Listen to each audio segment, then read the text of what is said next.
Hey guys, hope you're doing well. I'm your host, Tyrannosenpai, and welcome to part 4 of 10 of my review for Genndy Tartakovsky's Primal. Once again, I'd like to thank everyone for watching this series up until this point.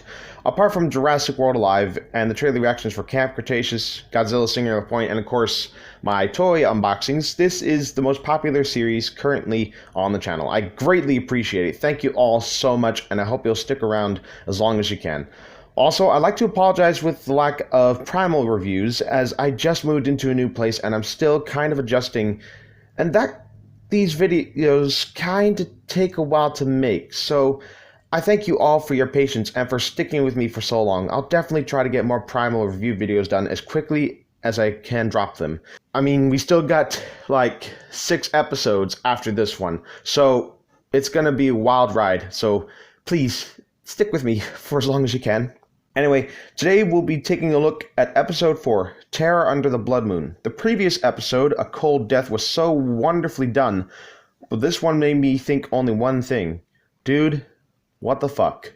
This whole episode is the definition of batshit insanity. One moment, this happens. Another moment, that happens. It feels like there's no build-up or any suspense, which gives me Clash of the Titans vibes. But seeing that this is a Primal episode, I have to cover it, even if, in my opinion, it was so poorly done. Before we jump in, be aware of the spoilers, as this whole video will have the entire synopsis pretty much laid out. So if you haven't watched Primal up until this point, stop watching this video now and watch Terror Under the Blood Moon in its entirety wherever it's available. Of course, I don't recommend it, but it shouldn't take away the experience of Primal as a whole. And with that out of the way, let's talk about my least favorite episode of Primal, Terror Under the Blood Moon. This episode begins with Spear and Fang running away from a massive horde of dromaeosaurids, which I can only assume are meant to be velociraptors, since they are usually the genus represented the most in a diverse range of dinosaur media, including Jurassic Park, Carnosaur, The Good Dinosaur, Dino Squad, you get the idea.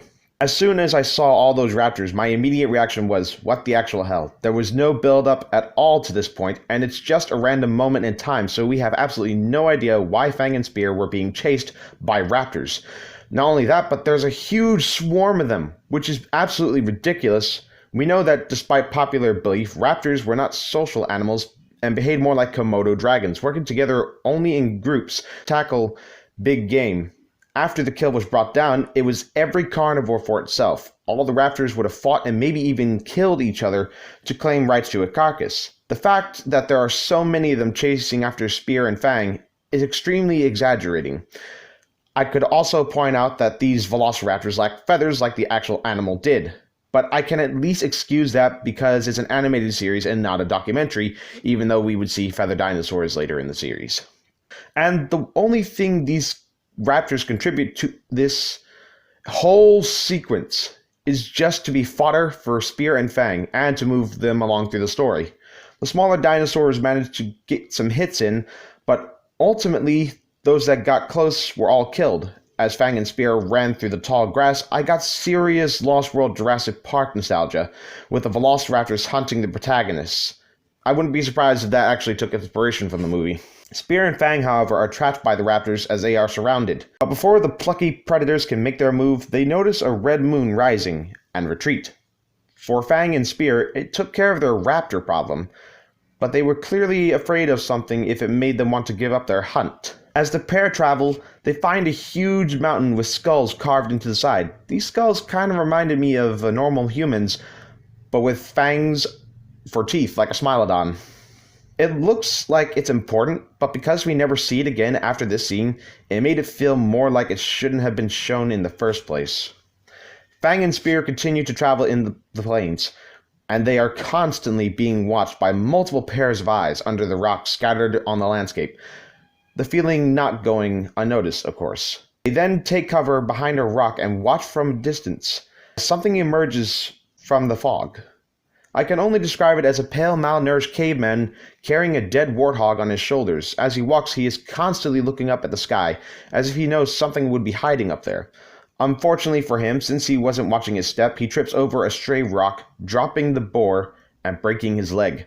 Now defenseless, the strange caveman calls out, and a whole bunch of his kind appear from under a large rock outcropping. At this point, it's safe to assume that the injured individual is crying out for help, or at the very least, calling for one of his fellow cavemen to take the boar. In my opinion, I'm pretty sure he's asking for help. I mean, that's my opinion. Surely enough, a lone caveman appears not too far away and pounds his chest and roars like a gorilla. He rushes right for the fallen man and is killed, but before he can claim the carcass, something swoops down from the sky and snatches him away. Now aware of the threat, Spear grabs the strange caveman and the boar carcass, dodging the large predator attacking him from above. As Spear looks back, the man he rescued and the carcass are both snatched away under the rocks.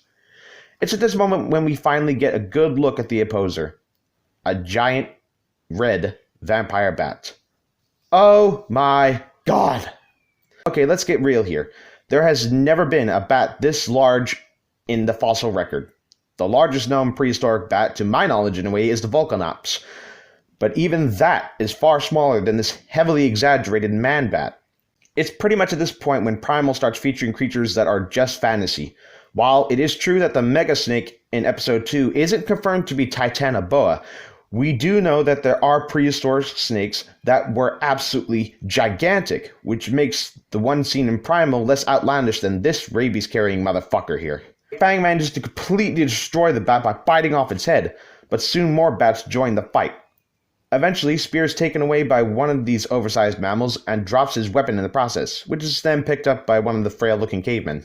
After killing off the remaining attackers, Fang starts chasing after the bat-carrying Spear.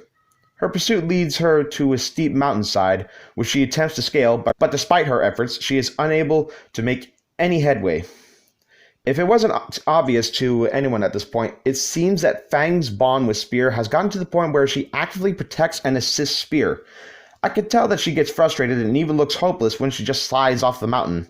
However, a patrolling pair of bats fly out of the cave in the mountain, which gives Fang an idea. She roars up at the bats, getting their attention, and plays dead.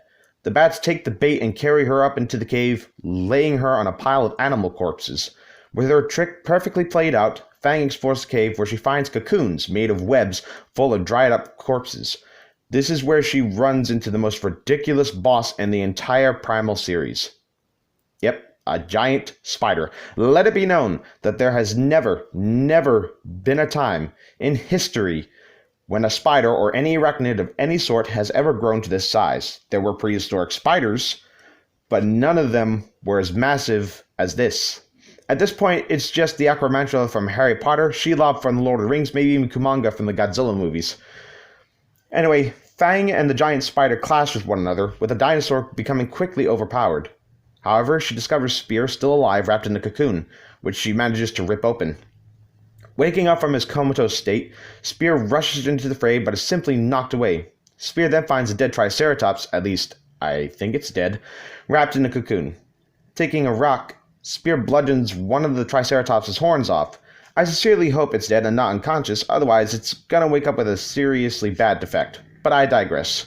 Spear impales the spider through the head and finally kills the monster. With the giant bug now dead, Spear and Fang now have to deal with escaping from the giant bats.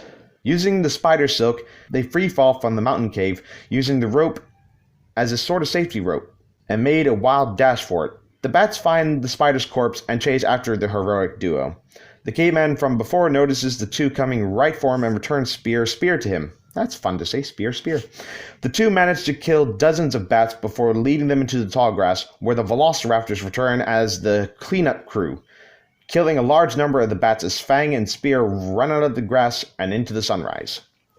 And that was Terror Under the Blood Moon. Now, I must reiterate that I like Primal and the story it tells, but this episode felt so rushed and everything was so crammed together like some Saturday morning kids cartoon.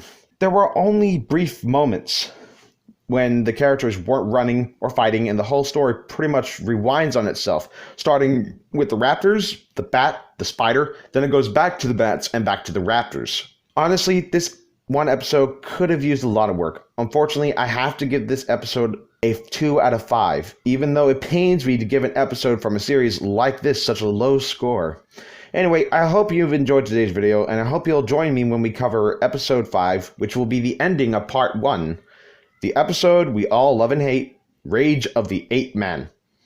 And with that, it's time to wrap up this video. If you enjoyed it, leave a like, subscribe today, hit that notification button so you don't miss anything new. Link to the Discord in the description down below. And until next time, this is Tyranno Senpai signing off. Alrighty then, take care now. Bye-bye then.